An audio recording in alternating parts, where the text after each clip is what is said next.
सोलापूर जिल्हाधिकारी यांच्या निर्देशांनुसार सोलापूर महानगरपालिका सर्व नगरपरिषद व नगरपंचायतींमार्फत घंटागाड्यांच्या माध्यमातून ध्वनिफीत प्रसारित करून विषारी मद्याचा दुष्परिणाम अवैध मद्यपी निर्मितीबाबत जनजागृती करण्यात येत आहे।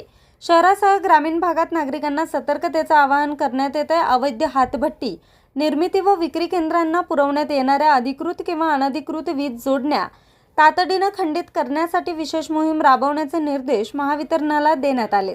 राज्य उत्पादन शुल्क विभागाच्या समन्वयाने संयुक्त कारवाई करून अवैध वीज पुरवठा कायमस्वरूपी बंद करणाऱ्यावर भर देण्यात येणार असल्याचे सांगण्यात आले।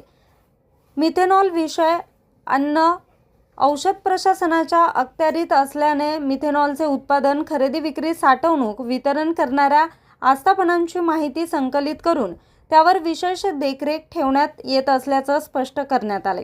संशयास्पद व्यवहार किंवा बेकायदेशीर वापर आढळल्यास संबंधितांवर फौजदारी कारवाई करण्याचा इशारा दिलाय।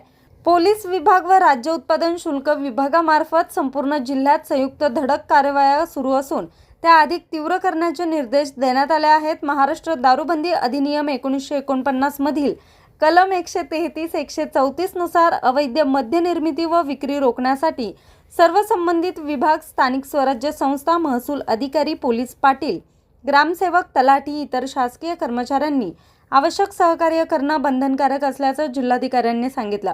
या कामात निष्काळजीपणा आढळल्यास शिस्तभंगाची कारवाई करण्यात येईल असा इशाराही यावेळी देण्यात आला। न्यूज रिपोर्टर हनुमंत मस्तूद, आज 24 तास, माढा।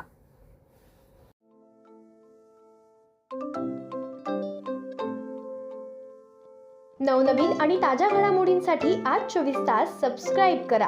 त्याचबरोबर बेल आयकॉनवर क्लिक करा आणि मिळवा आमच्या बातम्यांच्या नोटिफिकेशन्स। तसेच आज 24 तासची प्रत्येक बातमी आपल्याला कशी वाटली हे कळवा। लाईक करून, कमेंट करून आणि आमच्या बातम्या शेअर सुद्धा करा।